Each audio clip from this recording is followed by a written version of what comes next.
are going to begin our, this committee hearing. It is right now, it is 8:37 on Wednesday, March 4th. A quorum is present, and we will now come to order. Today, I'm really excited for this agenda. We're going to hear a presentation from the Permanent School Fund Distribution Group, and then we're going to hear two bills, Senate File 3593 and Senate File 1201. We have gone through the expectations of the audience a couple of times, but I now see we have a whole new crew over here. So I just want to remind everyone here today that you have to stay seated when you're in the hearing room.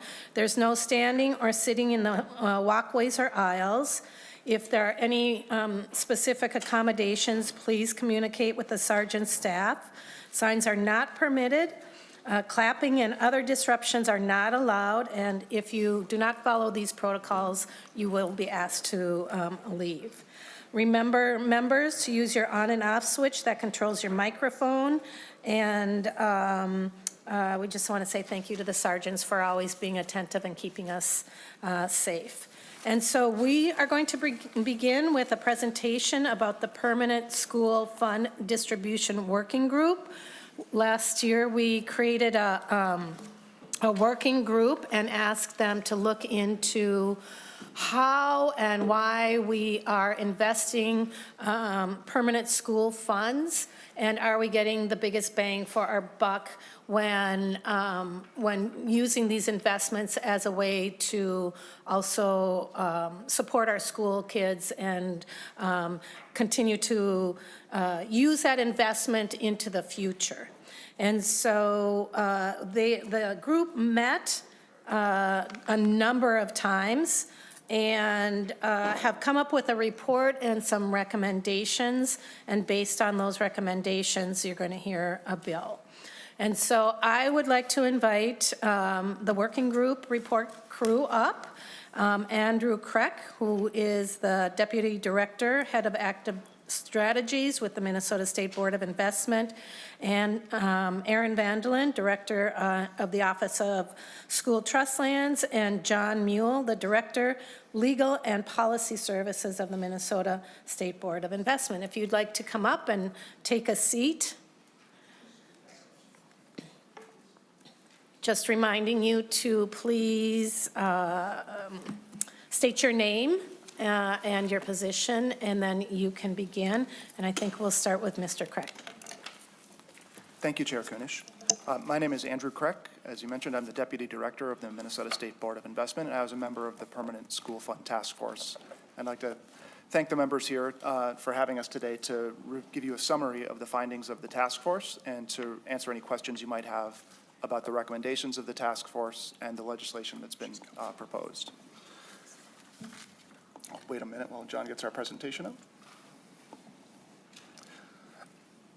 So how we intend to proceed over the next several minutes is to give you some background on the task force and the work that we engaged in, as well as some background on the permanent school fund itself and school trust lands, at which point I'll turn things over for a few minutes to Aaron. And then we will walk through the research. And would you speak a little bit closer to the microphone? Thank you. No problem. And then we'll spend some time going through the specific work, research, and analysis that the task force performed before we review the recommendations that came out of the task force. And then we'll conclude and take any questions that you all may have, but please feel free to interrupt as we go through with any questions that come up. So the task force, the Permanent School Fund Task Force, was created by the legislature in May of 2024. The membership requirements to be part of the task force were to have outstanding professional experience in one of the following areas: institutional asset management, investment finance, trust administration, investment fund accounting, investment banking, or the practice of law in capital markets, securities funds, trusts, foundations, or endowments. Ultimately, the task force membership comprised 9 members. One member who was a designee of the Department of Education, or the Commissioner of Education, Daley Lehman. Another member appointed by the State Board of Investment, which is myself. 4 members appointed by the Governor, Denise Dietrich, Tracy Fierrick, Tracy Lotka, and Aaron Vandelin. And 3 members appointed by a vote of the Legislative Permanent School Fund Commission, who are Terry Spano-Madden, Paul Peltier, and Julie Sandsteed. We were given a legislative charge, and the duties of the task force were spelled out. The task force was directed to examine the historical returns on the permanent school fund endowment and to evaluate and recommend potential changes to the distribution of earnings. The task force may examine school trust endowment policies in other states, and the task force recommendations may include proposed changes to state statutes and Minnesota's constitutional provisions governing the school trust fund endowment. The task force met many times over close to a year and a half and ultimately delivered our report to the legislature on January 15th of this year. I'm going to spend a few moments going over some background, which may be review for many of you, but for those who aren't familiar with the permanent school fund and the school trust lands, we're going to take a few minutes to review. The Minnesota Constitution established the permanent school fund in 1858 to create a permanent self-sustaining source of education funding in the state. Minnesota law, both statute and constitution, specify how the fund shall be managed and the formula by which the amount available for distribution is calculated. Today, there are 3 state agencies that are primarily involved with the ongoing operations of the fund. We have the Department of Natural Resources, who is responsible for land management decisions on the specific parcels of land that are school trust lands. The revenues that come from land management are then transferred to the permanent school fund. The State Board of Investment takes those dollars and invests them in financial instruments, stocks and bonds, and the State Board of Investment, or SBI, is responsible for investment management decisions and ensuring that the proper amounts are distributed from the fund. Once those dollars are distributed from the fund, they ultimately end up with the Department of Education, who is responsible for apportioning those funds to school districts around the state.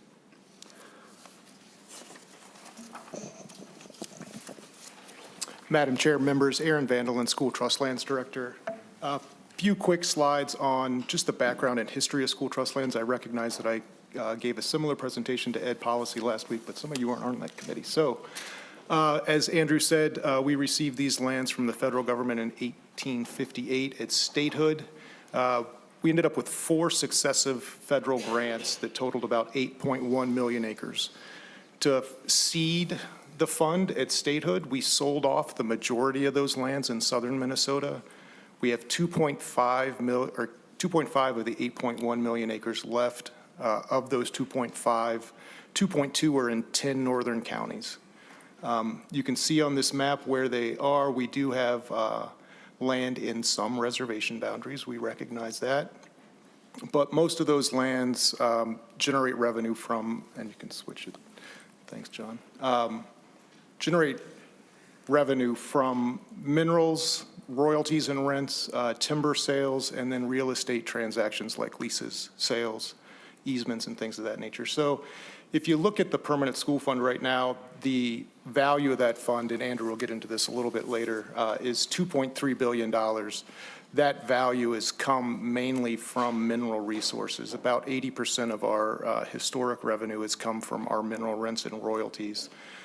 There's a small breakdown between real estate and timber receipts, roughly 9 and 7% of that balance, and then 4% for some of the investment income from not the work that SBI does, but some of the investments that we have internally with some of the funds that are managed by DNR.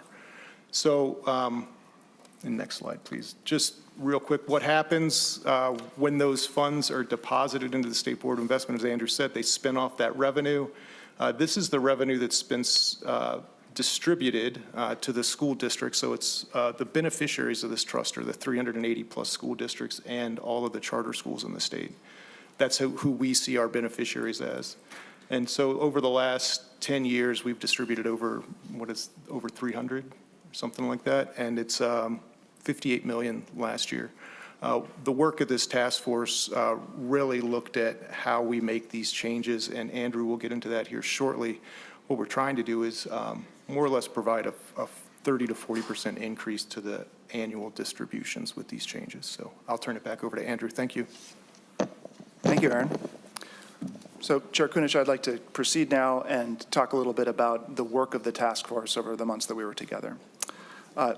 Early on in the task force meetings, we started to coalesce and reach consensus around some guiding principles.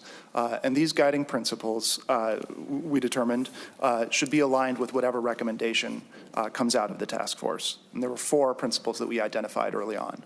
The first is that the permanent school fund must be maintained as a perpetual financial resource. And what that means is that distributions from the fund must not unduly draw down the fund's balance or otherwise impair its ability to serve its purpose as a lasting source of educational funding. Second, the task force determined that our objective should be to establish a distribution policy that balances the needs of current and future beneficiaries. That means that the fund must grow in a way that preserves its purchasing power for the benefit of future generations, while also providing consistent support to current beneficiaries today. We also sought to ensure consistent annual distributions. Our recommendations sought to minimize significant year-to-year variability in distributions in an effort to support stability and the ability of school districts to plan their budgets, which we know is very important. And lastly, we sought to allow for adaptability in investment management so that our recommendations would provide the State Board of Investment with the necessary flexibility to manage the fund according to industry best practices so that we can seek to maximize the long-term value of the fund without taking undue risk.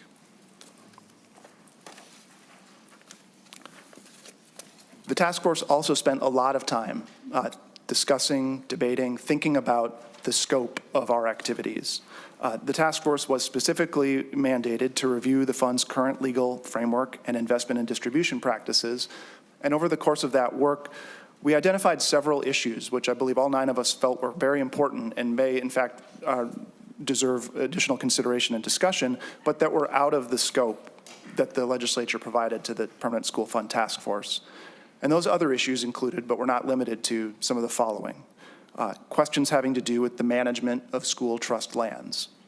Those are decisions that are made under the purview of the DNR and were outside the scope of the Permanent School Fund Task Force. Review or analysis of apportionment of distributions from the fund. Put another way, the questions about which districts received how much money and why. We also felt that those discussions were outside the purview of the task force. Apportionment is separately addressed in Minnesota Statutes 127A.33. If you review the constitutional language, you'll see that the Constitution makes reference to the school districts of the state. We felt that the task force, it was outside the scope of the task force to attempt to define or redefine what is or is not a school district in the state of Minnesota. We also determined it was outside the scope of the task force to address any restrictions on the use of funds that were distributed, on the use of dollars distributed from the fund to school districts. And then finally, the fund's investment policy and asset allocation decisions, the core investment questions, are the purview of the State Board of Investment, and thus were outside of the scope of the Permanent School Fund Task Force work.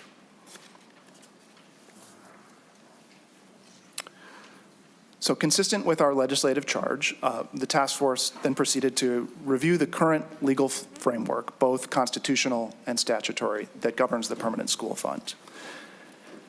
And we identified that the current constitutional framework imposes 2 significant constraints on distributions from the Permanent School Fund. First, distributions from the fund are limited to net interest and dividend income and excludes capital gains from asset appreciation.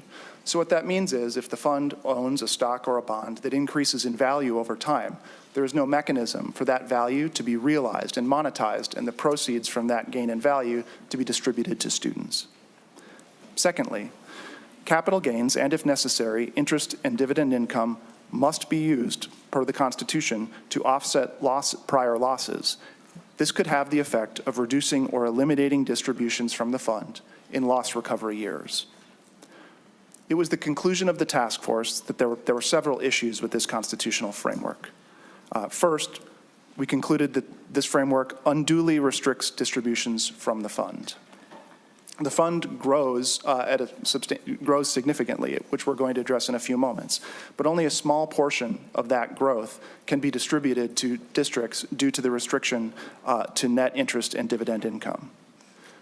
We also identified that these restrictions create an imbalance between the interests of current and future beneficiaries. As the fund grows at a healthy rate, but only a small portion of that growth can be distributed to students, an imbalance is created that favors the students of future generations at the expense of students today. Third, these restrictions can result in inconsistent yearly distribution amounts to districts. And lastly, because these restrictions are specified in the state constitution, it is very difficult to adapt to changing circumstances or to current best practices.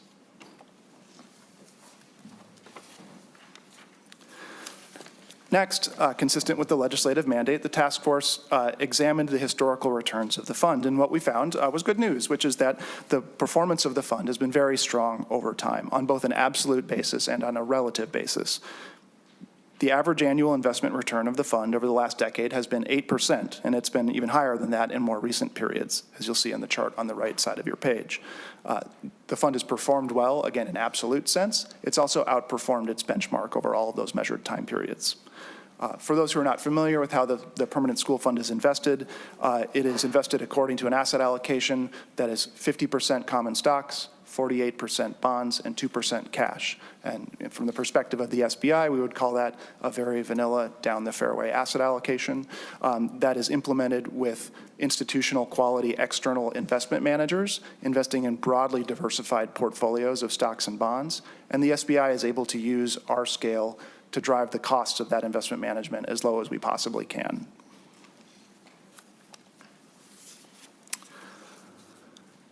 The result of that strong performance has been that the fund has grown substantially. Strong investment returns, in addition to revenues coming into the fund through land management, have resulted in the fund doubling in value over the last 10 years and more than tripling in value over the last 15 years. However, because the Constitution limits distributions to interest and dividends, distributions from the fund have averaged only 2.5% of the fund's value over that period. So again, the vast majority of the growth of the fund is constantly compounding and accruing for the benefit of future generations and doesn't serve the purposes of the generations in the here and now.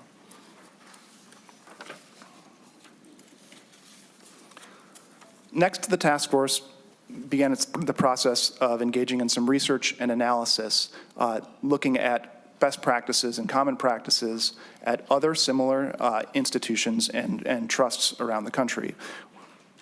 Broadly speaking, we examined distribution policies from 3 different groups of trust endowments.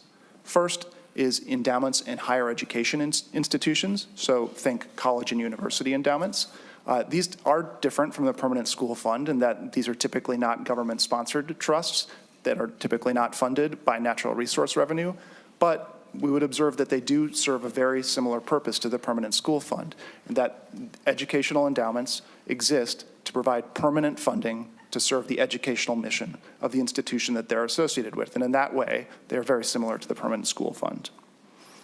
We also looked at similar educational trusts in other states. Other states have permanent school funds that are quite similar to Minnesota's permanent school fund, although that is a much smaller sample, which we'll discuss in a moment. And we observed best practices amongst that cohort. And then finally, we looked at policies about, related to other trust funds in the state of Minnesota. These are trust funds that do not have an explicitly educational mandate, but they do have some commonalities with the permanent school fund. We were assisted in our research by information and data that was provided to us by Makita Investment Group, which is a nationally recognized independent investment consultant that works regularly with the State Board of Investment. They helped us with a study evaluating that first group, endowments and higher education institutions around the country, with a very broad sample size of institutions to help us identify best practices. We also then started to evaluate the suitability of different potential distribution policies for this fund, for the Minnesota's Permanent School Fund. The task force worked with both SBI staff, not just myself, but a broader set of the SBI staff, to help create models based on historical data and on the SBI's forward-looking market expectations. We also built on work from Aon Investments, which is another nationally recognized independent investment consultant that works regularly with the State Board of Investment.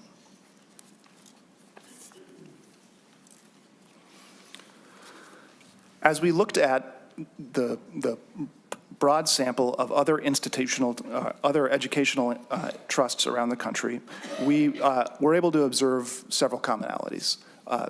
There were a wide variety of distribution policies across these institutions, and you can see some of those different distribution policies in the box on the right side of this page. I'm not going to go through every one, but what you'll observe is that almost all of these distribution methods that we saw, and all the ones that you see on the page here, are based on a calculation related to the market value of their respective fund.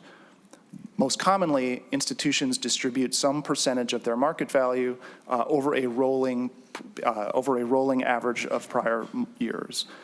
These distribution policies typically apply a fixed percentage to the average market value over a sample of prior years, sometimes adjusting for inflation, sometimes some sort of hybrid between a fixed percentage and an inflation adjustment. But what we observed is that a percentage of market value calculated on a rolling average was the most common practice.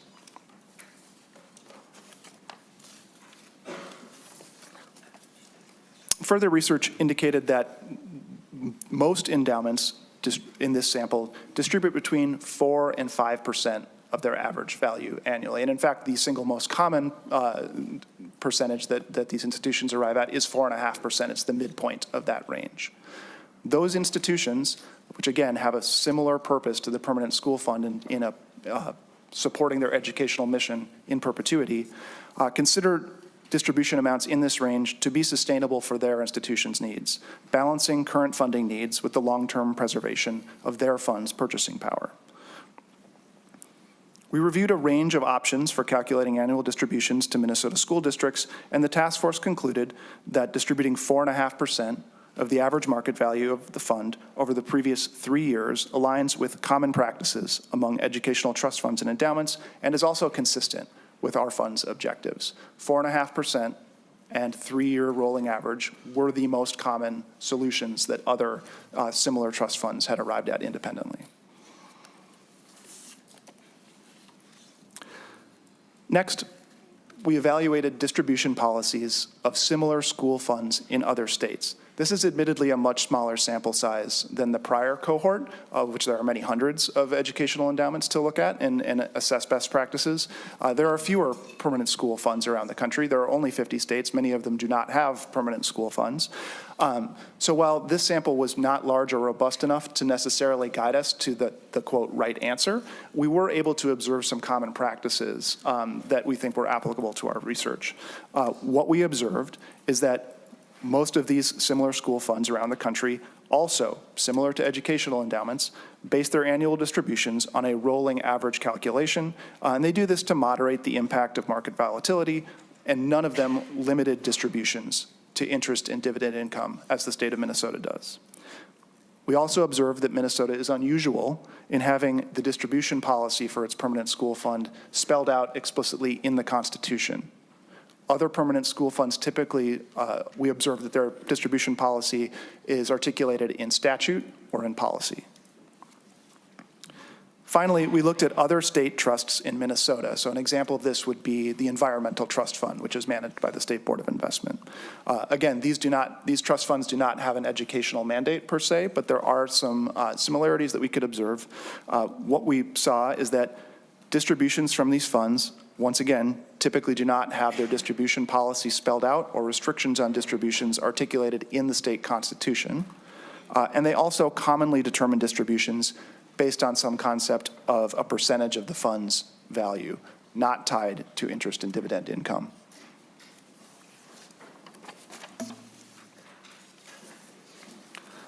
Next, the task force members worked with SBI staff to start to model out some different scenarios and assess whether the implementation of this type of distribution policy would be appropriate for the Minnesota Permanent School Fund. We put together a variety of different scenarios and models guided by an evaluation of historical returns and revenue patterns, forward-looking return expectations that are consistent with the way that the SBI assesses asset allocation decisions and thinks about forward-looking return expectations across all of the funds that we manage. We modeled scenarios that included periods of higher returns than history would suggest, some that included negative returns, some highly volatile conditions, a wide variety of scenarios. We looked at scenarios where the fund would distribute 3% of assets, 4% of assets, 5% of assets. We looked at scenarios where the calculation was based on a point in time, where it's based on a rolling 3-year average of the prior period's market value, on a rolling 5-year average. So we looked at quite a matrix of different potential scenarios. Not all of those appear on the screen in front of you. What we're attempting to show you here is a simplified representation of that analysis. What you'll see in the chart on the bottom left of your page is a couple different scenarios, assuming that the permanent school fund did in fact distribute 4.5% of the prior 3 years' average market value. The middle line of those three represents our kind of base case, representing our best guess at forward-looking return expectations in the market. And what you'll see is that the value of the permanent school fund, after distributing 4.5% per year to districts, continues to increase over time in that base case. The higher line indicates what could happen if returns are more favorable than our current expectations. So if the market is favorable, then obviously the value of the trust fund would increase even more over time. But more importantly, what we observe is that even in scenarios where returns are not as robust as our current expectations, the market works against us, we see that the value of the permanent school fund more or less stays stable. It does not decline over time. The right chart, sorry, can you go back, John? Sorry. The chart on the right side is attempting to show what is happening to distributions coming out of the fund. So the first two sets of bar charts that you see there for years 2024 and 2025, those reflect the reality. Those are the actual dollars that were distributed from the permanent school fund in those years. Starting in 2026, we're modeling out what the distributions would look like in dollar terms if the fund adopted a 4.5% distribution rate calculated over a rolling 3 years. And you'll see that immediately the distributions from the fund jump significantly. They nearly double. And in our base case, which would represent the middle bar in each of those years, the distributions grow moderately over time as the value of the fund increases. In more favorable scenarios where the markets work in our favor, then the value of those distributions increases even more so. But again, importantly, in the scenarios where returns in the market are less favorable, in our negative scenario, we would observe that distributions, while they moderate and in some cases can decline somewhat over time, they're all higher than the distribution amount that's coming out of the fund today under the current legal framework.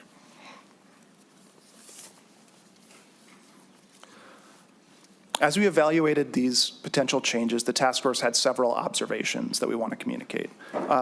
First is that choosing a distribution rate does represent a trade-off between current payouts to the students in here and districts in the here and now and long-term growth of the fund. We observed that a potential distribution rate of 4.5% can be expected to nearly double distributions from the fund in the near term, while also achieving our objective of allowing the fund to grow over the long term and preserve its purchasing power. The fund value can certainly decline. That is the case today and would continue to be the case in adopting a new distribution policy. But we'd observe that the fund value will decline only when the distribution rate exceeds the combined value of investment returns coming from the fund's investment portfolio and revenues entering the fund from land management. We observed that using a 3-year rolling average reduces the year-to-year volatility of distributions, which is consistent with one of the principles that the task force identified early on, while also remaining responsive to prolonged market downturns. So in a scenario where the stock market goes down substantially this year, next year, the year after that, many years in a row, the average market value of the fund on a rolling 3-year basis would decrease, and thus the funds distributed from the fund would also decrease. And that's a mechanism that protects unduly drawing down the balance of the fund over time.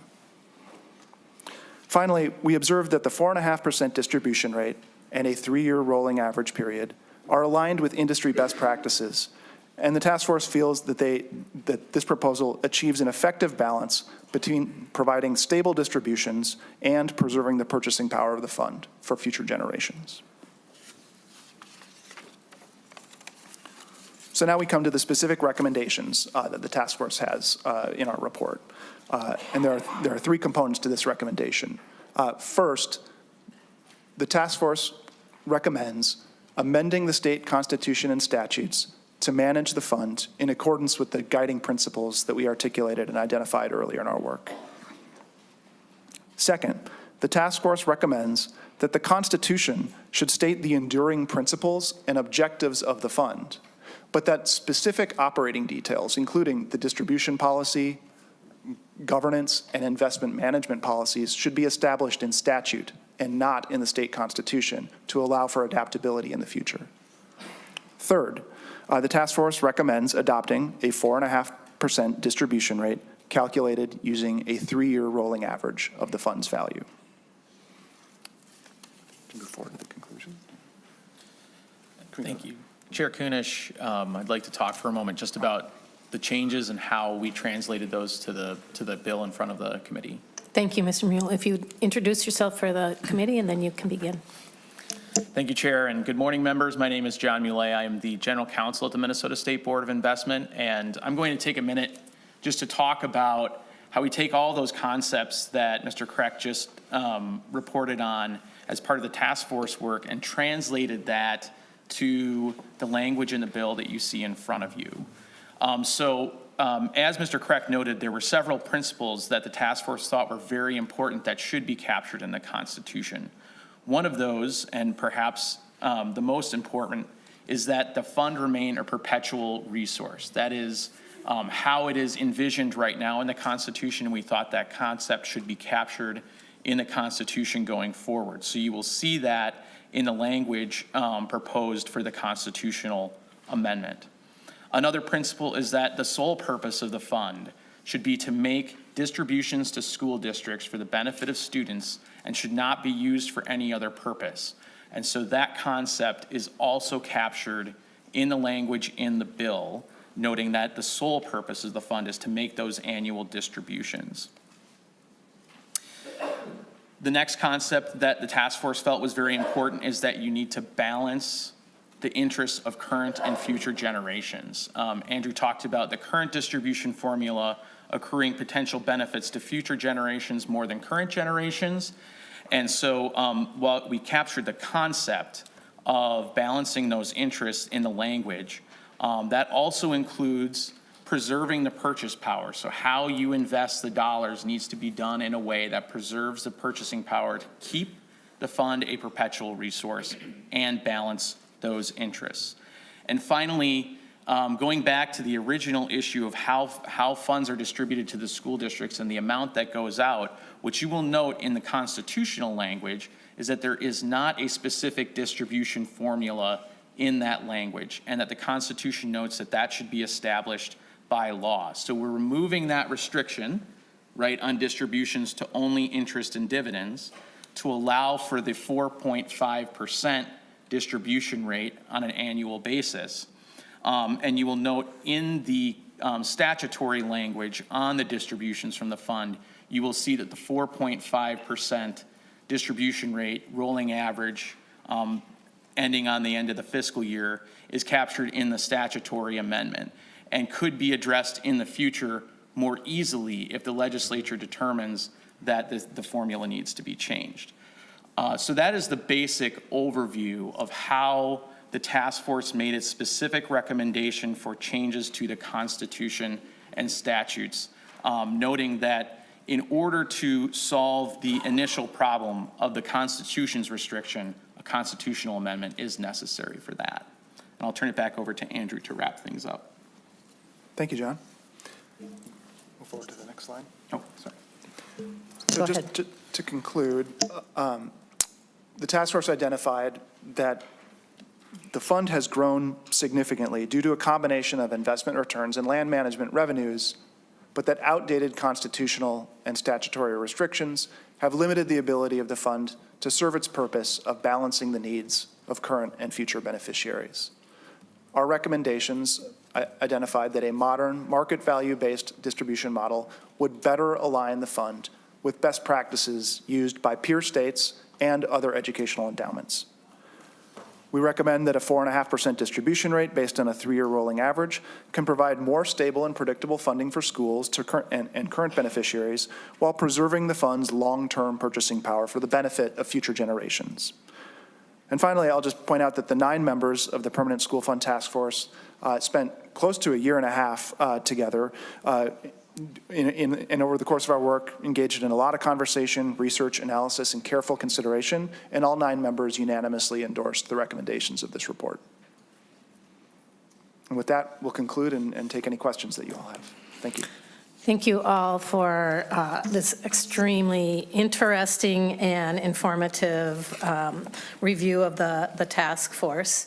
And members, I know it was a lot to take in, so I'm going to give you a second to think about it, but I just want to welcome some of the folks in the audience. I know that today is Full Service Community School Day, so thank you for all of you who are coming here to the Capitol to talk about your programs and help us understand your needs and your successes a little bit better. And also, it is Minnesota's Administrator for Special Education Day, so we really want to acknowledge the hard work that our special ed folks do, and administrating anything is not an easy job, so thank you for being here. And I think Senator Clark had something to say. Thank you, Chair. As long as we're acknowledging people, I want to be in this litany of acknowledgments. Minneapolis Public Schools, the citywide student leadership group is in the house, so welcome, glad you're here, and keep doing the good work and representing the students, so glad you're here. Thank you. All right, we will move on to member questions or comments, and Senator Farnsworth. Thank you, Madam Chair. Mr. Vandelin knows where I'm going with this because I love talking about mining every time the Permanent School Trust Fund comes up. This is one of the things I'm most proud of. 90% of the funds in the Permanent School Trust Fund came from my district, from the Mintac mine, which is the largest mine in North America. Which means that with the distribution of about $72.50 per student, the people of Mountain Iron Buell, which is about 2,000 people, have contributed $65 per student to every student in the state of Minnesota. And so I love to talk about that. I'm the son of a miner.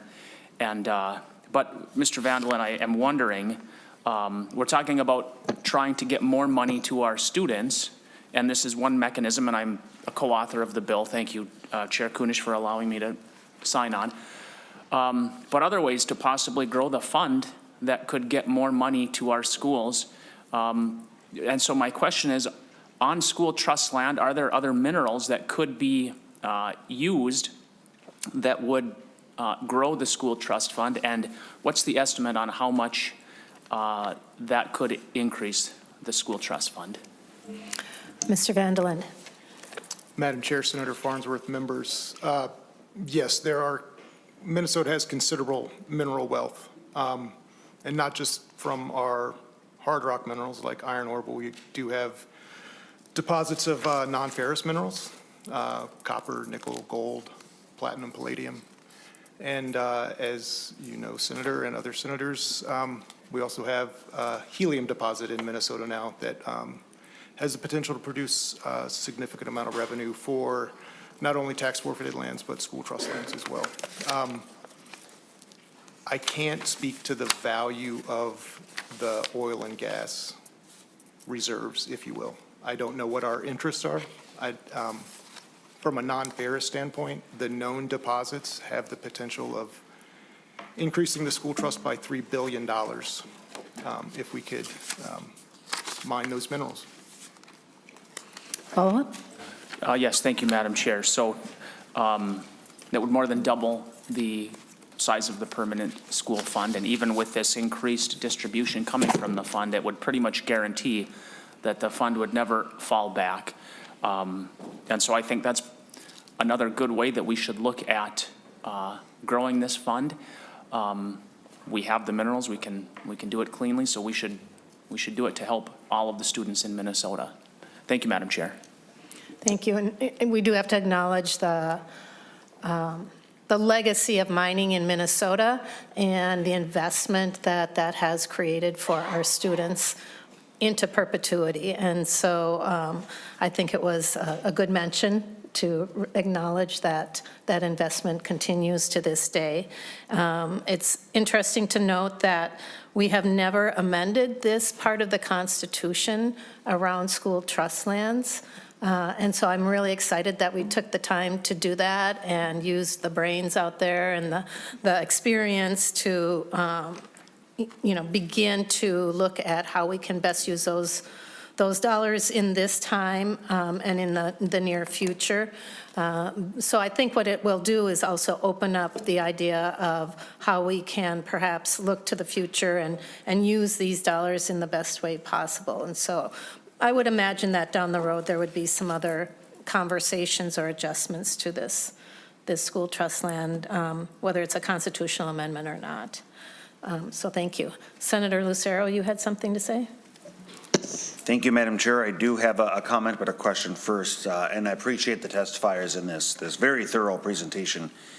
In the presentation, there was several references to the SBI. So I'm wondering if you could briefly describe the relationship between the trust fund and the SBI.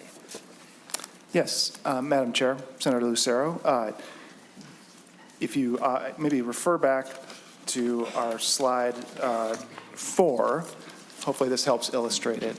The SBI is responsible for investment management decisions regarding the assets of the permanent school fund once dollars have been deposited in the fund from land management activities. So the SBI has no involvement with really any of the things that Aaron was just describing, decisions having to do with how the lands are managed, how revenues are generated, asset sales, mining leases. That all lives within the school trust lands and within the DNR.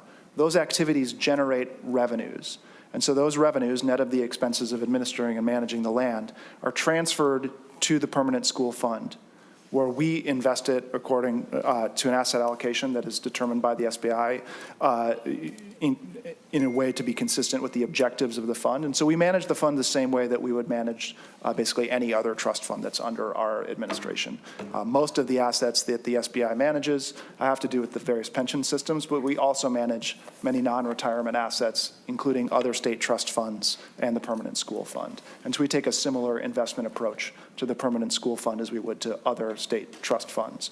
So the SBI is responsible for overseeing, managing the investments of the fund in financial instruments during the period of time that those dollars live within the fund. And then, according to the current legal framework, meaning calculating net interest and dividends, the SBI is responsible for determining which dollars need to be distributed from the fund to be in accordance with the current legal framework. And then we then hand those dollars off, and ultimately they end up with the Department of Education, who is responsible for making sure those dollars end up with school districts around the state. Does that answer your question? Go ahead. Do you have further questions? Thank you, Madam Chair, and thank you for that. The concern I have with the SBI is one that I've had for many years. And for those who may not be familiar, I know we're throwing around acronyms here. SBI stands for State Board of Investments. The four individuals that make up the SBI are the 4 constitutional offices here in the state of Minnesota. So it's the Governor, Attorney General, Secretary of State, and State Auditor. And over the years, there have been multiple attempts to leverage the state assets in the SBI for purposes that I think many would find alarming. So just this morning, I want to confirm that it was still their express purpose. And for those listening to this conversation, this is right from their website this morning. SBI investment staff with the external investment managers, work with external investment managers to address ESG-related risks within the managers' investment portfolios and within the managers' organizations themselves. Most managers have documented ESG integration approach with DEI policy. And then I go on to, and I can recall back multiple times, one of those actors is the state auditor, as I mentioned, and she has expressly stated that she uses her position on the SBI to further or advance these causes. And here she says, through actions like proxy votes at these companies, board meetings and coordinating with other institutional investors, we can influence corporate decisions. I'm very concerned that ESG clearly has an anti-mining philosophy in many aspects, and with assets that are in the control or decisions made by the SBI, they may be working against some of the very things that we're trying to do in terms of maximizing revenue ROI, which returns to our students. So just throwing that out there as part of the consideration, not necessarily for this group at all, but the reality that any influence or involvement by SBI can have a counterproductive outcome with what's trying to be achieved with maximizing the dollars from the resources in some of the great parts of our state. So thank you, Madam Chair. And I see that the director of SBI has joined us. Ms. Schertz, if you'd like to state your name for the record and if you'd like to respond. Thank you, Madam Chair. My name is Jill Schertz. It's my honor and privilege to serve as the Executive Director and the Chief Investment Officer of the Minnesota State Board of Investment. Senator Lucero, I appreciate your question. It's an important one. And frankly, we don't have many opportunities to address your question head on, so thank you. First of all, I appreciate all of you, your service. Public service is an incredibly important thing.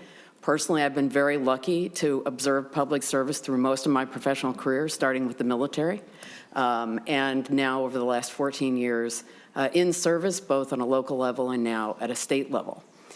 I want to assure you that although our governance structure is certainly interesting, as you look across the country, there are not that many that have a constitutionally mandated approach of 4 elected officials serving as the board. That's been enshrined in the Constitution since 1885. I also want to assure you that as I thought about taking this role, I thought about that governance structure. I can tell you, and I think there is a fair body of evidence to support what I'm about to say, that throughout many administrations, the 4 members of the State Board of Investment have been unified in placing their fiduciary duty front and center, notwithstanding any political beliefs they may or may not have. And that includes the issues you've identified. Our fiduciary duty is our first and foremost responsibility, followed closely with respect to particularly the combined funds, the public pension plans, that we make sure that our only focus is generating a sufficient return to support their retirements. And I would say the same is absolutely true with respect to the permanent school funds. The issue you've identified has been in our national lens for quite a while. It's the object of significant political focus. At the State Board of Investment, we spend an enormous amount of time making sure that we communicate to anyone who wishes to hear us that we are distinctly apolitical. And that profoundly impacts how we think about every portfolio we manage. And we're very fortunate to say our board has exhibited that exact approach. To that end, they were actually willing to enshrine that in policy recently. At the October board meeting, we made a presentation, I would say as detailed as the one you've seen now, about best practice across the country when it comes to large institutional investors such as ourselves. And again, we manage around $160 billion of assets across many pools of capital. In that presentation, we put forth the premise that delegated authority, in other words, placing investment authority in the hands of the staff of the State Board, and I'm very lucky to have a deep pool of incredibly dedicated and talented people, that investment decisions should reside with us. That doesn't mean that they're enshrined in my seat only. We have extensive internal policies, practices, a very senior internal policy group to make sure that we are always balancing our approach. We do not place any one particular approach above any other. What we have said, and I think, given who's on this body, would resonate, I would hope, is that we maintain the absolute importance of considering all material risks and opportunities when we make investment decisions. We have been very proactive and stated publicly on a number of occasions, for example, that we do not support divestment initiatives. We don't think that's in the best interest of our portfolio. We've been vocal about that. If you look at our portfolio, it's representative of the broader market. So I do understand and appreciate your concern. But I want to assure you that our focus is very clear. We are fiduciaries, first, middle, and last. Thank you so much. Any other questions? We would really like to narrow our focus here on the school trust lands, and if you have broader questions for the department, maybe you could take that offline. Madam Chair, Yes, are you recognizing me? yes. Thank you. I appreciate those words, and I have the utmost respect for the staff. My concern is the four at the top, and obviously the staff are following the directives of those that are the four constitutional officers. But again, I appreciate your words and I appreciate your professionalism. What I am concerned about, again, is those directives at the top. And when I'm looking at the website here, there's expressed desire and purpose from resolutions that have been passed by the four members with the intent of a directive. How those are being carried out by the staff will be determined obviously on a day-by-day basis, but it's very clear the direction that the four members are attempting to leverage the incredible assets. But again, I appreciate that. Thank you, Madam Chair. Thank you, and thank you, Executive Director, for stepping up. Senator Makewight. Thank you, Madam Chair. The first thing I want to say is to anyone, this is like the largest audience we've had all year, and committee hearings are usually not this dense. But my question is really specific. On slide 9, you just identified things that were outside of the scope of the legislative mandate, and one of them is defining what is and is not a school district. Can you say a little bit more? I might have missed it, but say a little bit more about that, and does the legislature have some work to do to define that? Madam Chair? Yes. Senator Makewight, I'll respond to that and maybe ask John to chime in as well.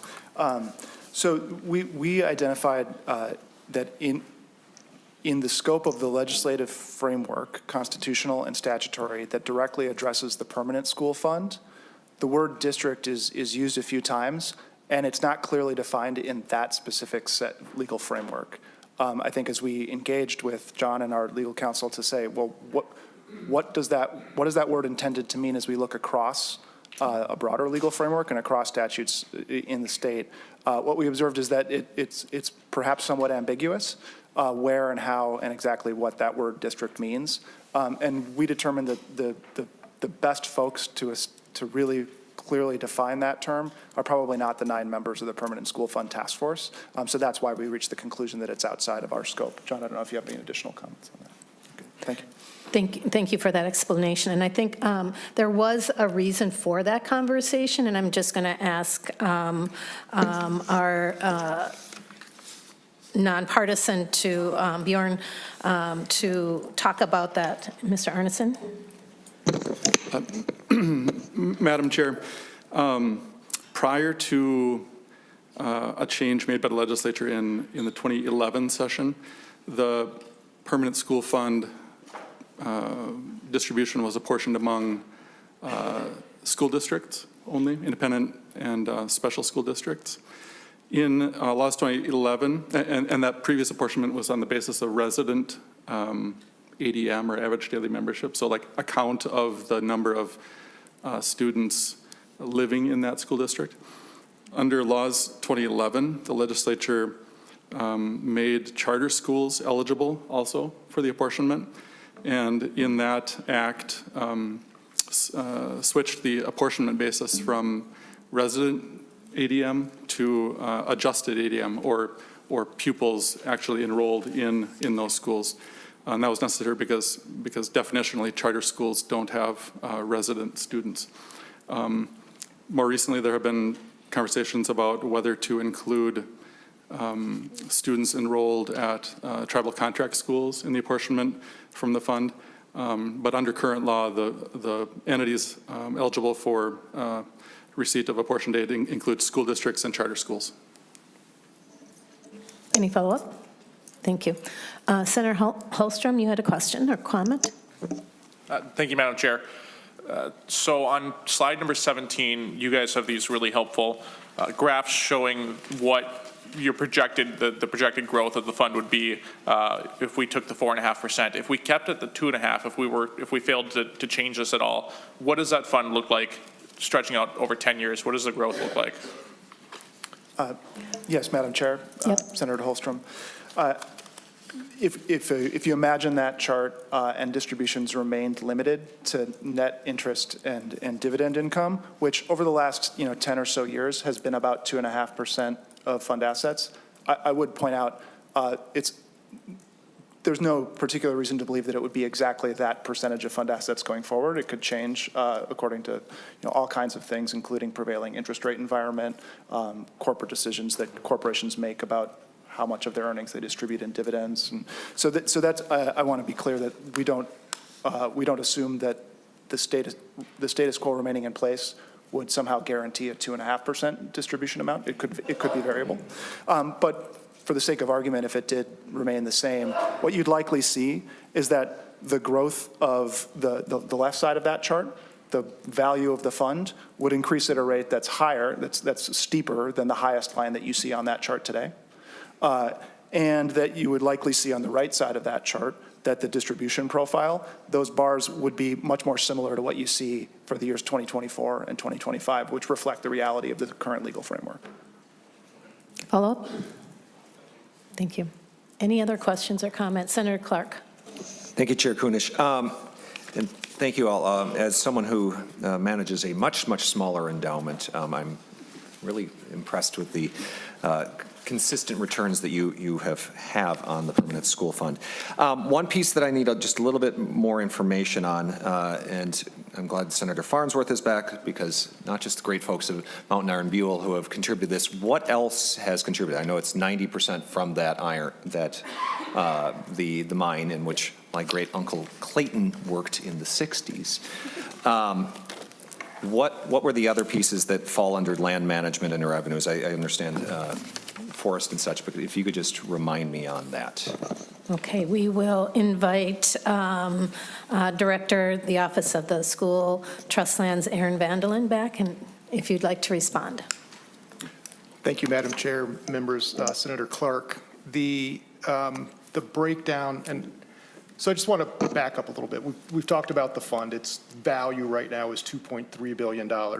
When I talk about land management revenue, the cash basis that's generated is $1.1 billion. So the value of the fund at 2.3 is half investment value.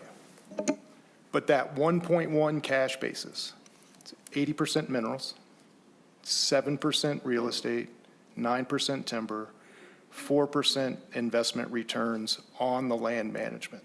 So investment on land management, so we sold land under contract for deed, got interest payments on that, things of that nature. So it's the 4% investment that I talk about has nothing to do with SBI. They do entirely, incredibly better than that.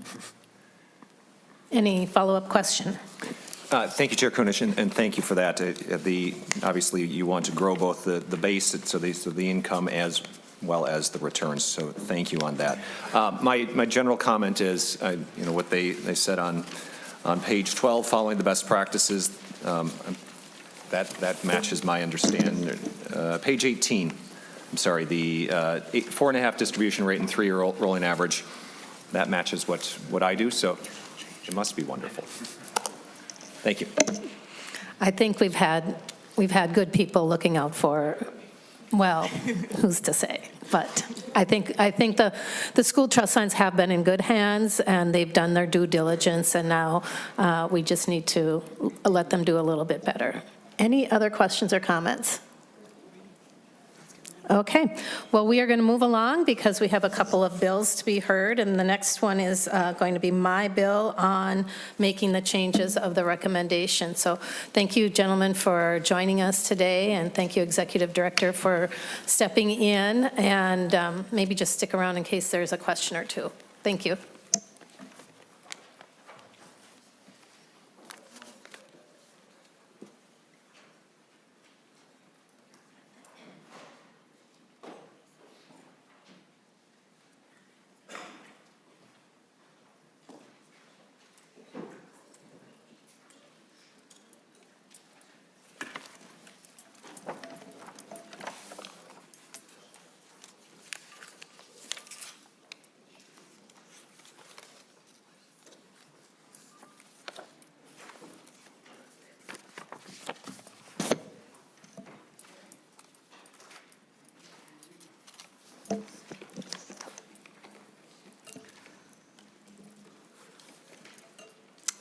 All right, Senator Kunesh, when you're ready, you can make a motion to move SF 3625 be recommended to, sorry, I got the wrong.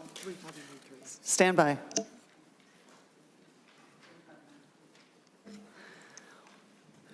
Let's try that again. Senator Kunesh will hear SF 3593, so when you're ready. Thank you so much, Madam Chair and members. This next part is the proposal for a constitutional amendment to make the recommended changes that we just discussed. In order to make those changes, we do have to go through the constitutional amendment process, which means that we would take those recommendations to the voters. And I'm just going to read what that might sound like on the ballot in November. The submission to the voters, and you'll see this on page 2 of the bill, section 2, the proposed amendment must be submitted to the people at the 2026 state general election, and the question submitted must be, shall the Minnesota Constitution be amended to modify the permanent school fund to calculate the distributable amount and to maintain the fund as a perpetual financial resource for Minnesota schools, and that would go into effect July 1st, of 2027. I think at this time, I will ask our legislative analysis, Bjorn Arneson, to maybe walk through the bill. It's not a big bill, but I think it would be helpful for him to just go through, and if you have any questions, happy to answer those. Senator Kunesh, do you want to move your A1 amendment first? Yes,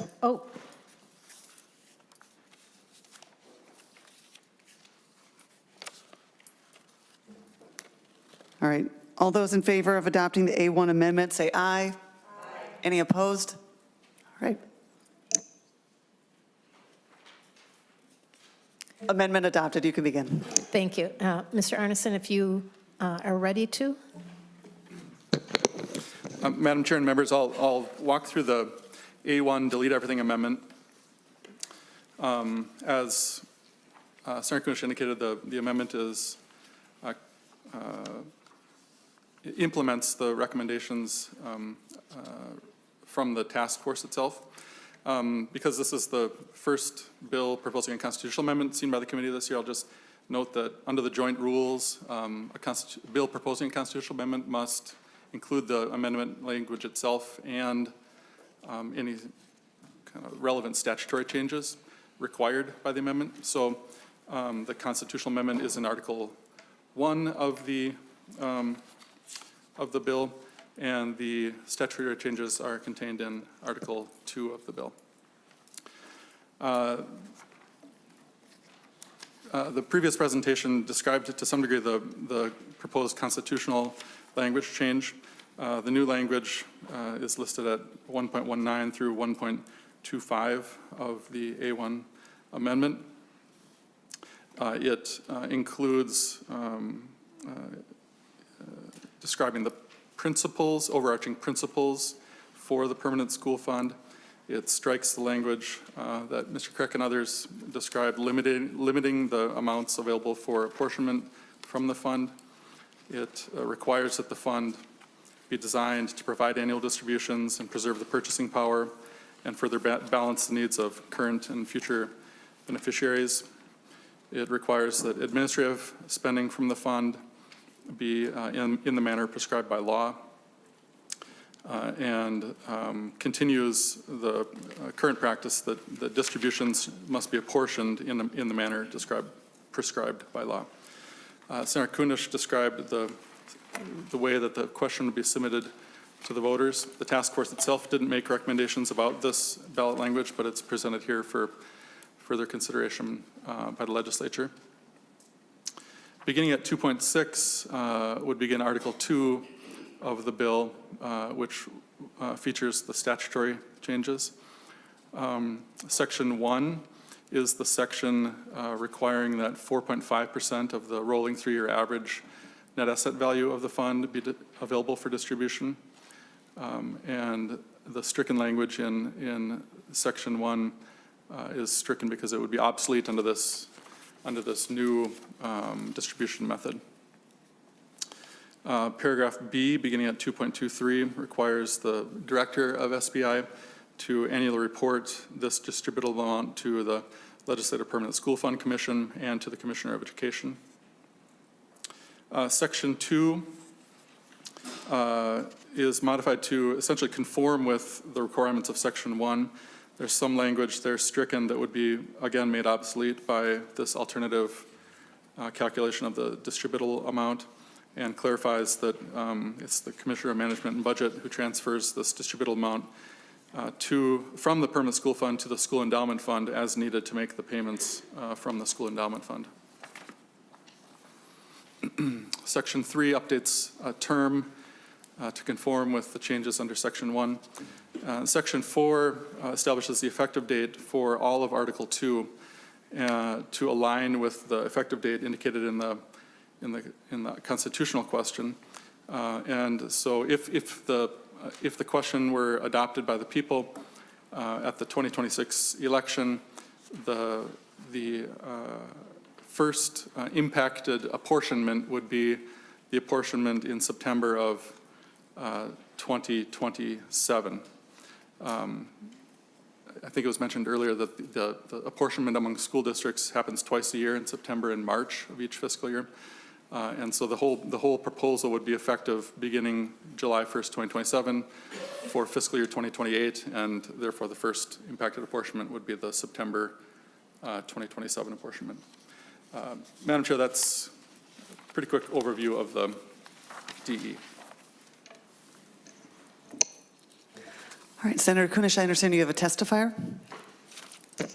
Yes, we have Kirk Schwendewing, the Executive Director of the Minnesota School Boards Association. Welcome to the committee. If you could say your name for the record and begin when you're ready. Yes, Madam Chair, my name is Kirk Schneider. I'm Executive Director for the Minnesota School Boards Association. And first, I want to thank you and Chair Kunesh and the Permanent Task Force for their serious bipartisan work on this proposal. The recommendations are thoughtful, data-driven, and grounded in long-term fiduciary responsibility. As I shared, I represent the School Boards Association, but I'm also speaking on behalf of the AMSD school districts, the Minnesota Rural Education Association, and the Secondary and Elementary Principals, as well as the Superintendents Association. The Permanent School Fund is Minnesota's Students' Trust Fund. It was created to support public education in perpetuity. But the constitutional framework governing distribution limits our ability to modernize how earnings are calculated and distributed. Today, the fund distributes only what it earns in annual interest and dividends. In most years, that results in distributions below what a professionally managed endowment of this size could sustainably provide. In practical terms, we are managing a modern investment portfolio under an outdated formula. After extensive study, the task force recommends moving to a percentage of market value, or POMV, model. Under that approach, the state would distribute a fixed percentage, typically between 4% and 5%, based on a multi-year average of the fund's market value. That range reflects best practice for large endowment funds. It is designed to balance two responsibilities, as shared by the testifiers earlier: meeting current needs while preserving long-term purchasing power. At 4.5%, calculated on a 3-year rolling average, as outlined in the bill, it strikes the right balance. It would provide more stable and predictable funding for schools while protecting the integrity of the fund for future generations. Predictability matters to our school districts. Right now, school districts across Minnesota are making difficult budget adjustments. Boards are right-sizing programs, adjusting staff, and delaying investments. In that environment, stable and reliable revenue is critical. School boards adopt annual budgets with an eye on the future, negotiate contracts, and make long-term commitments. Volatility makes that work harder. Stability strengthens our governance. Moving from the interest and dividends only model to a modern POMV framework is responsible endowment management. It aligns Minnesota with the national best practice and improves distribution reliability without raising taxes or creating new ongoing spending. On behalf of the school boards in the urban, suburban, and greater Minnesota, we strongly support the Senate file and respectfully ask for your support. Thank you, Madam Chair. Members, any questions? Senator Lucero. Thank you, Madam Chair. Not a question, but I'd like to offer the A2 amendment to the A1 amendment.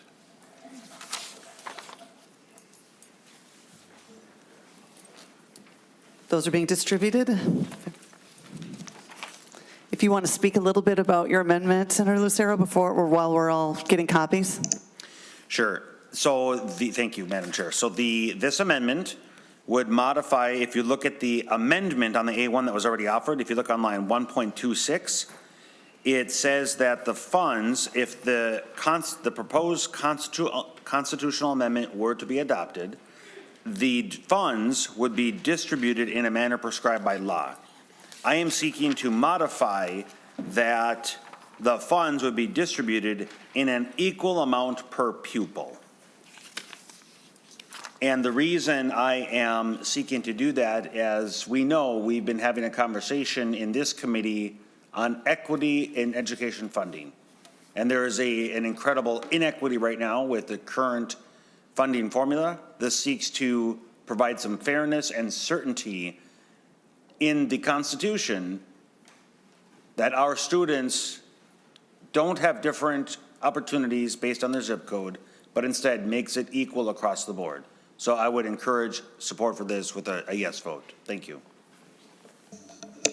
Madam Chair and Senator Kunesh, any response to the A1 amendment?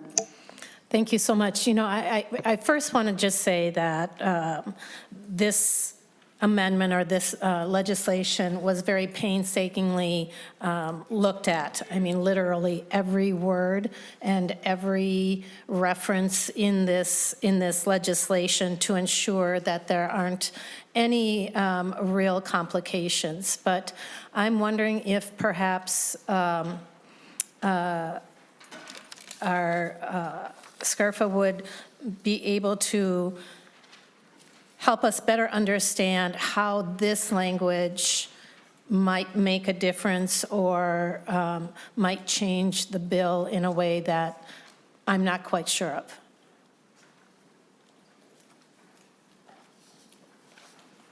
Because if I'm not mistaken, we do distribute that amount per pupil at this time, and is that what the law actually is stating, current law?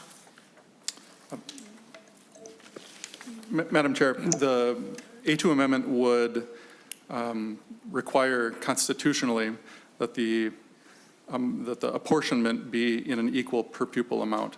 Under current statutory law, the apportionment is in an equal per pupil amount. And as I indicated earlier, that per pupil measure is the adjusted average daily membership. So the constitutional, the amendment wouldn't change in practice how the amount is apportioned now. It would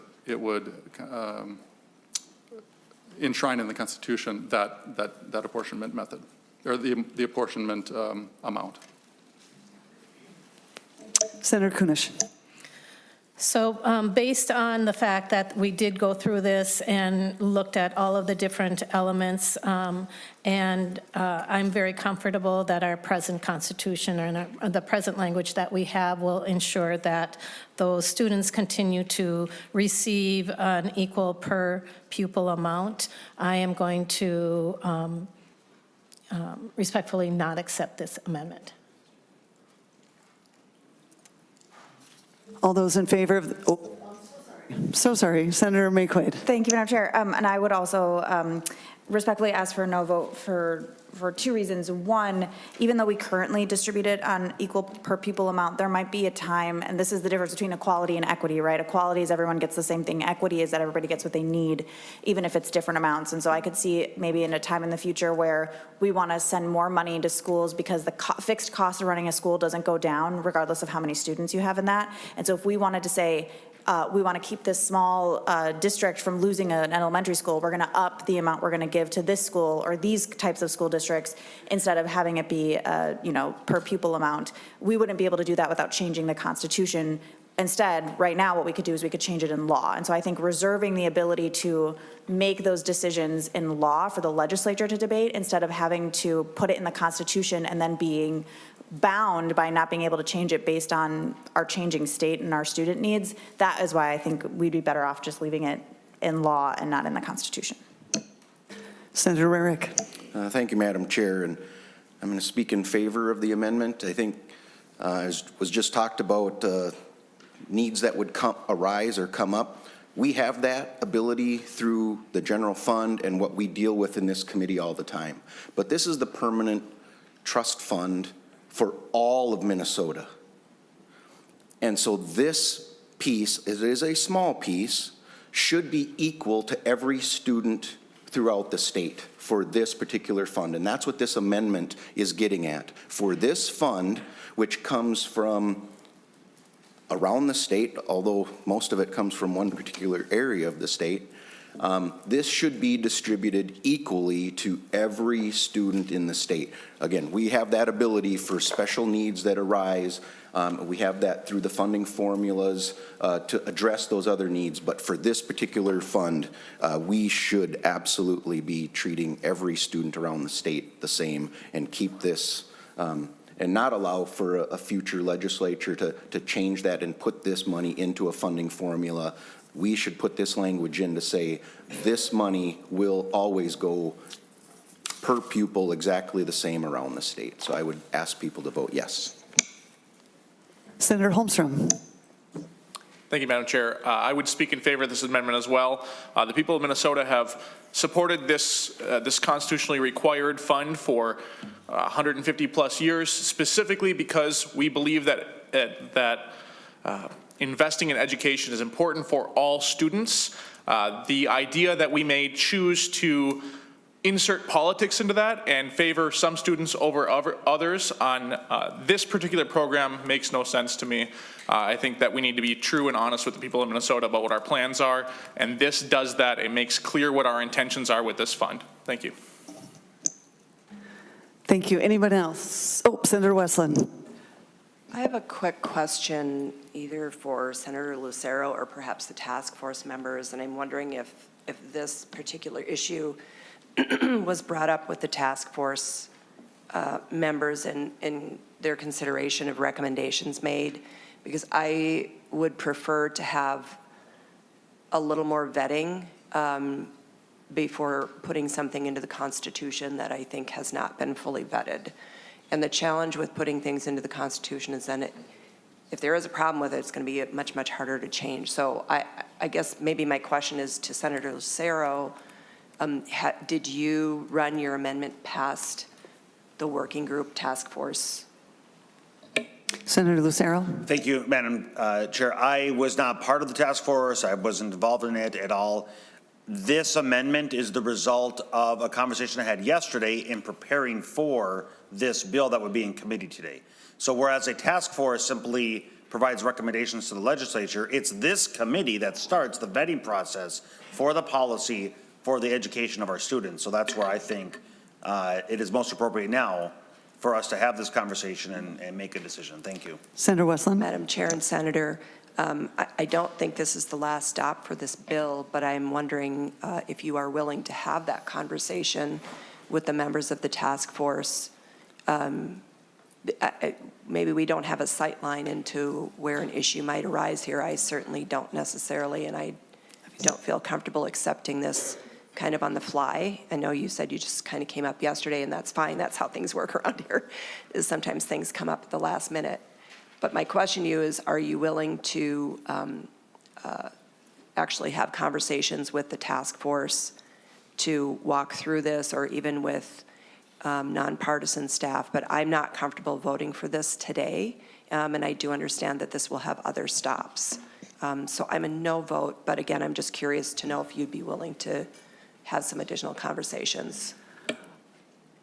Thank you, Senator Westland. We do have another question from a member, but we are deciding that it might be helpful to bring up the task force, whether members choose to ask them questions or not. It might be helpful if they come to the table.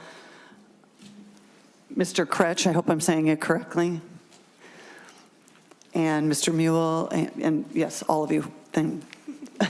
Senator Rarick. Thank you, Madam Chair. And I think in response to Senator Westland's question, I believe and they may answer this better, the task force was put in place to talk about how we're going to distribute the monies based on the investments themselves. This is talking about, in particular, how it will go out. That was not what the task force was looking into. That is something for this committee to talk about. And yes, it just kind of came up yesterday because in our discussion, we were saying, hey, this is a fund that's small, but it's not something that should be limited or open to formulas. This is something that should be equally distributed to all schools, but I think the task force can probably answer, but that was not part of what they were asked to look at. That would be a conversation for the legislature. Senator Westland. Madam Chair, I'll have to pull my papers back out again, but I thought that the recommendations included recommended changes to the Constitution, recommended statutory changes. And so I'm just curious to know if they have any opinion about this and any potential implications. And maybe they don't, but I'd at least like to get some input from them.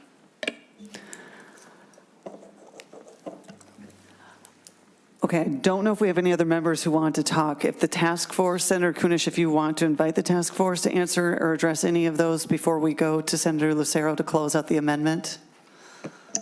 Do you have is there a response that you'd like to share? Okay. Yes, we have Executive Director here. Thank you, Madam Chair, Executive Director, CIO Jill Schertz. Thank you for the question. I appreciate it. The task force actually did consider questions very similar to this. I would answer this in two parts, and then I'd ask my colleagues to provide additional information. First and foremost, we thought one of the most important things consistent as we discuss our fiduciary duty was to really dig into the scope of the task force mission and to be very clear about those questions that are within the scope of the task force and those that are better left to the legislature. These particular policy questions, we believed, and the task force spent a lot of time talking about this and voting on it, was that these particular questions were more appropriate for statutes as they are policy-driven decisions for the legislature, and that they were specifically outside of the scope of the statute. The second part of the answer to that question, an enormous amount of time and energy went into the research of what do other similarly situated institutional educational focused funds do, and that research was very clear that these types of issues are answered in statute, not in the Constitution, and that also guided the approach of the task force. I would stop and defer to my colleagues for a second. Go ahead. Thank you, Madam Chair. Aaron Vandalen, School Trust Lands Director again, and Senator Lucero, you do bring up an excellent point. The history of school trust lands, and I've gone back and read the debates at statehood when we were becoming a state on these lands. The debates were lengthy, to say the least, and hard to read, but what they determined at the time was that these lands, as they are across the state, aren't going to be held for a specific community. They're going to be held for the entire state. That was the decision in 1858. We have maintained that throughout. To your point about equal receipts or payments to the pupils, that's the task force, as the executive director said, we felt that those decisions were policy, better situated to be held and dealt with in statute. And just to give you a specific example of why we did that, Utah, the state of Utah, has a permanent school fund. It's managed by the institutional investment in Utah. They passed 3-4 years ago a constitutional amendment very similar to this. They put their amounts, their distribution amounts, in the Constitution. 2 years later, they're going back and amending their Constitution because they couldn't distribute as much as they could because they limited it in the Constitution. So they limited it at the Constitution at 4.5% and 4 or 5 years ago. They had the ability, because of the oil and gas revenues, to distribute over 7.5% of their permanent fund. And they had to leave that 3% in their fund and not distribute it because it was in the Constitution. So we took that to heart when we were making our recommendations of what should be in the Constitution and what should be in statute.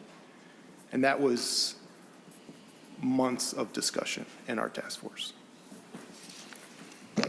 Madam Chair and members, I'll just add in and directly respond to the question of, was this a topic that the task force discussed? The answer is yes. I think we ultimately reached the conclusion that Jill articulated, that this was outside the scope of what we were tasked with, and that our focus should be on the investment areas and the legal framework that addresses the investments of the permanent school fund and not apportionment. However, in reaching that conclusion, we did discuss amongst each other, well, what is the basis for apportionment? And just amongst the 9 of us, there were differing opinions. There were some folks who felt very strongly that a per pupil apportionment policy was the correct policy. There were some folks who pointed out, as I think Senator McQuay did, that the fixed costs of running schools are not dependent on the number of students in that school, and so perhaps apportionment should be thought about in that context. There were members that observed that most of the revenues coming into the permanent school fund stem from certain areas of the state and not others. And so I just point that out to say, just within this group of 9 people who spent a lot of time discussing and thinking about this, we did not reach a conclusion. We did not all reach the same conclusion on this question, and that's part of what guided us to think that this is best left with the legislature. All right. Thank you. Senator Cruin. Thank you, Madam Chair. Just chiming in on a couple of comments. This amendment isn't related to what happened in Utah. That totally makes sense to not have a distribution amount in the Constitution, but that's not what this is. This is, and you said it yourself, the intent of the legislators back at the state's founding was for this trust to be held for the entire state, and that's exactly what this amendment seeks to do. I don't think the founders of this state, those legislators that were voting on this back in the 1850s, could have possibly imagined the complicated funding formula that this state would end up with for its general fund. It wouldn't even be within their comprehension. And so, or the legislature's willingness to come up with all of these different compensatory funds and all of these different ways that we fund our schools. This fund is different. This fund is in the Constitution and should benefit the entire state. Senator Lucero's amendment does exactly that. I personally don't trust future legislatures to not tinker with this. Once they have this pot of money and it's just prescribed by law and it's not in the Constitution, then it just becomes another fund that they can take and make a complicated formula out of. I think the people of Minnesota deserve simplicity on this particular fund. There are plenty of other funds from the general fund for compensatory funding to address particular needs about declining enrollment or other compensatory funding factors. But this fund is different. This fund should have the confidence of the people when they're voting on this constitutional amendment that it is going to be distributed on a per pupil basis. Thank you. Senator Holmstrom. Thank you, Madam Chair. I will add to that the executive director of the Minnesota School Boards Association just testified to us that the school boards need to have stability. They need to know long-term what to expect. This amendment does just that. It tells them exactly what to expect, where these dollars are going to be spent long into the future. Thank you. Senator Kunesh, any closing thoughts? And we'll go to Senator Lucero. Okay. Yeah, I mean, this has been a really good discussion, and I wish, even though you kind of came up with this yesterday, had you given me a little heads up so that I could kind of wrap my head around it and ask a lot of other questions, I would surely have appreciated that. But again, at this time, because I feel like I now need to talk about it, think about it, perhaps meet with any of you around this before we make a decision on this. I think I need to think a little bit more, and as Senator said, this has other stops, and perhaps on one of those other stops, having done better review and reflection on this and having more information about what the cause and effect of something like this might be, how it might make the fund more vulnerable. And as we were talking about future legislators being able to tap into this, we want to make sure that we are being very protective and what those kind of consequences would be. So I'm willing to work with you on this. I just need more time and I need a better understanding before I could accept an amendment such as this. Senator Lucero. Thank you, Madam Chair. Members, the Minnesota Constitution states general and uniform system of public schools. That is the objective. The school trust lands were to benefit all students. So in the spirit of benefiting all students and in the spirit of having a uniform system, I encourage members to vote in support of this to ensure that those funds are distributed uniformly for the benefit of all students equally. That's what our Constitution should reflect. A green vote is to support that philosophy and support all students equally. If you don't agree with that, vote no. Thank you, Madam Chair. Thank you, Senator Lucero. We will vote on the, what is the A2? On the A2. All those in favor say aye. Aye. All those opposed say no. No. A2 does not pass. Any other discussion? Closing remarks, Senator Kunesh. Thank you. This has been a really good discussion, and I appreciate everybody bringing their perspective to this conversation. As a constitutional amendment, it's really vital that we get this right before we take it to the voters. And at the end of the day, it will be the voters that are going to make that decision for our students. And so with that, I would ask you all to vote green to move this bill on its way. All right, as amended, we'll vote now to move this to state local gov. All those in favor say aye. Aye. All those opposed say no. Motion carries.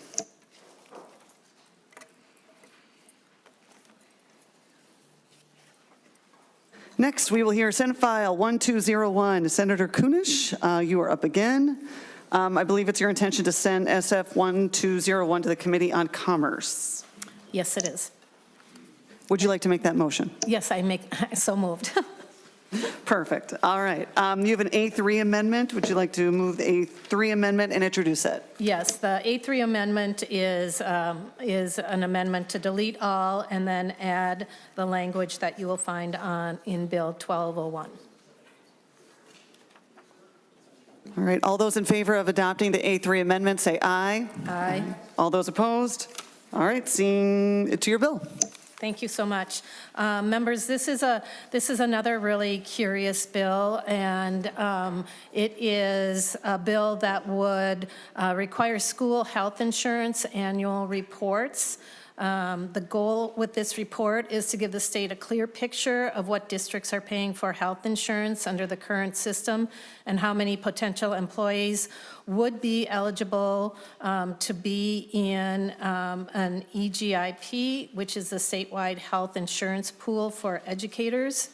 And as we know, one of probably the largest budgetary issue is health care for not only our teachers, but administrators and paras and those sort of things. And so we are, this report is tasked with getting the districts to share with us what the insurance is so that they have a really important, they have a very clear picture of how and what we are paying for in the insurance world.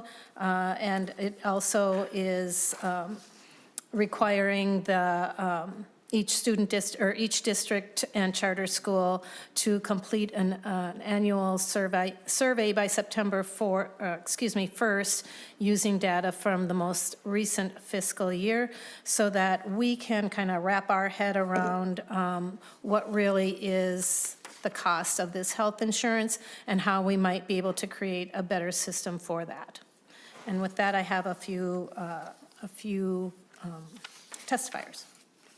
Thank you, Senator Kunesh. If we could bring the testifiers to the table, and just want to remind everybody we are sort of limited on time, so if both of testifiers could come to the table.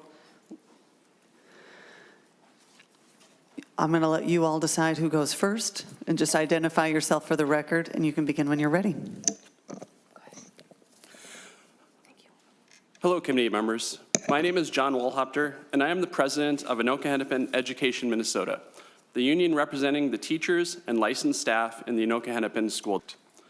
I'm here today to speak in favor of Senate File 1201, a bill that would direct the state to study the health insurance plans school districts offer to employees. 2 months ago, we were on the precipice of a strike, a crisis largely driven by the struggle to address crushing increases in healthcare costs. For the 2025-26 school year, the self-insured premiums for our health plans increased an average of 22%. This resulted in $400 to $700 increases per month in premiums for family coverage this year. Given that a 2% salary increase equates to between $1,000 and $2,000 for our educators for the entire year, you can see the problem. Anoka-Hennepin is currently in the process of setting rates for next year, and we have been told to again expect double-digit percentage increases. During bargaining, educators find ourselves trying to put a money-shaped Band-Aid on a gaping flesh wound. It has been implied publicly that we have actively chosen our current trade-off between salary and benefits, rather than it being the result of insurance costs rapidly outpacing inflation. We have often raised the idea of making our district's contributions towards our health insurance a percentage of premiums and have been rebuffed every time. This continues to put the onus of cost increases largely on educators. Due to this, many question whether a career serving the students of Anoka-Hennepin is one that will allow them to continue to support their own families. Already, the cost of increases this year caused at least 900 individuals and dependents to leave our district health insurance plans and move to other coverage. Right now, hundreds of districts across the state are replicating the same work of requesting and analyzing bids for health insurance. Each one of those districts is one bad claims year from their carefully constructed plans falling apart. This bill does not represent a burden to districts, as 95% of the information being requested is already being gathered for bargaining and insurance bidding processes. An important aspect of this bill is the opportunity to gather vital information about how much districts are spending on health insurance across the entire state to help inform a statewide solution as envisioned in Senate File 2909. We cannot solve this problem until we have a true sense of the scope of the issue. I urge you to support Senate File 1201. Thank you. Ms. Goff? Thank you. Chair and members, my name is Lori Goff, and I'm a special education para for the St. Michael Albertville School District. I provide academic support in general education classrooms, and I run a resource room where students can come and get extra help. There was a time when education support professional jobs were sought after because of the good pay and great benefits.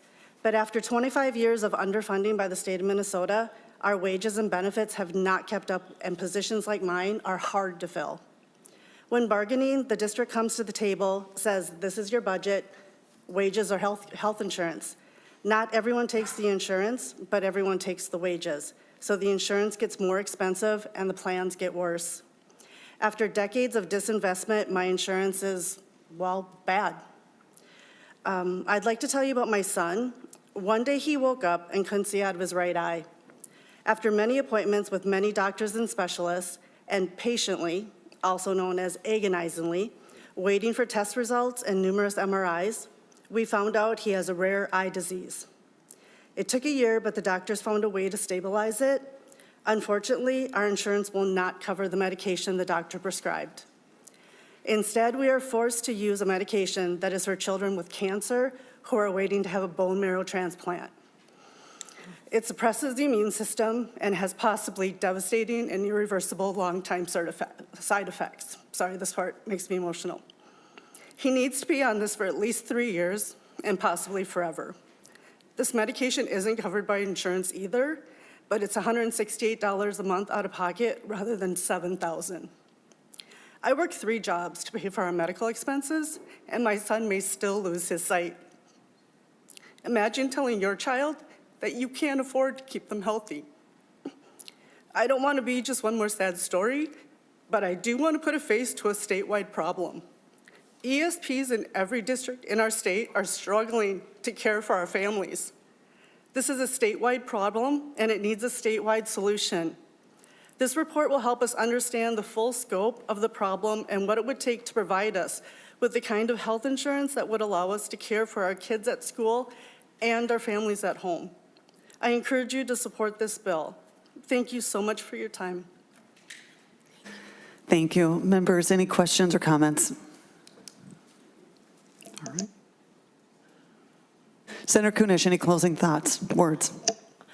No, but thank you for listening, and I hope that that we get some really good information out of this report, should it pass into law this year, so that we do have a better and fuller understanding of the costs of insurance, not only in the individual districts, but across the state, and perhaps provide an opportunity for us to really address this in a real way. So appreciate a green vote on this bill. Thank you, Senator. With that, Senator Kunesh renews her motion that SF 1201, as amended, be recommended to pass and refer to the Committee on Commerce. All those in favor say aye. Aye. Any opposed? Seeing none, this bill, as amended, has moved to the Committee on State Local Government. Oh, Commerce. Commerce. Members, we will not have Education Finance hearing on Thursday this week. It is 10:20, and we are adjourned.